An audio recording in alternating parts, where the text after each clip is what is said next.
The US Federal Appeals Court has halted the block on Trump's tariffs for now. It said that it wants to hear what Trump administration has to say, and the appeal will be heard in the first week of June. This comes after a court in New York blocked Trump's Liberation Day tariffs, calling it illegal on May 28th. Trump administration put its points so as to why tariffs were necessary, and one of them was India-Pakistan conflict. They said Trump's tariffs are important for peace between the two countries. It's bizarre because India has denied any involvement of the US in the ceasefire between India and Pakistan, saying it was a decision taken by both countries mutually. And trade was not even discussed. Still, Trump continues to take credit, but for now, these tariffs are back again. Global markets were in red after the new verdict. Japan's Nikkei declined 1.37%, South Korea's Kospi dropped 0.73%, Indian markets were also trading flat. But why were these tariffs blocked in the first place, and what are Trump's options now? Here's a report.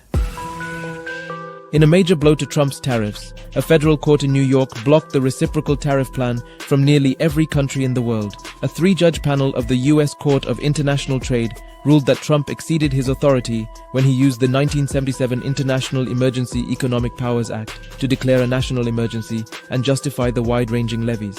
The tariffs that reached as high as 50% on some countries had disrupted the global commerce, the stock markets, and sparked concerns of an inflation and recession in the US and globally.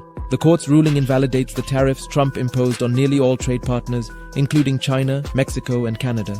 However, other tariffs like steel, aluminium, and auto remain intact. The Trump administration has argued that similar emergency powers had been used by President Nixon in the 1970s under earlier Trading with the Enemy Act, but the court rejected the comparison. Goldman Sachs has mentioned in its note that the administration still has 4 ways by which it could offset this court verdict, though even before it heads to the Supreme Court. One option is to use the Section 122 of the Trade Act of 1974, which permits the president to impose tariffs of up to 15% to address a balance of payments deficit or prevent significant depreciation of the dollar. But any tariff under this section can only last 150 days without congressional approval.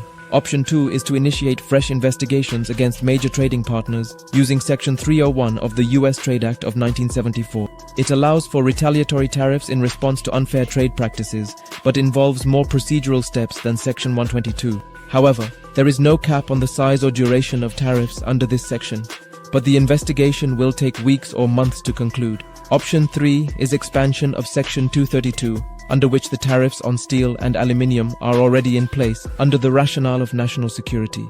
Lastly, examine using Section 338 of the Trade Act of 1930. This is a rarely used provision permitting the president to impose tariffs up to 50% on imports from countries that engage in discriminatory practices against the US.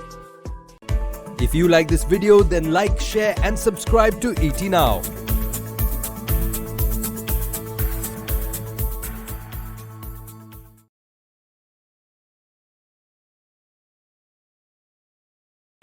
If you like this video, then like, share and subscribe to ET Now.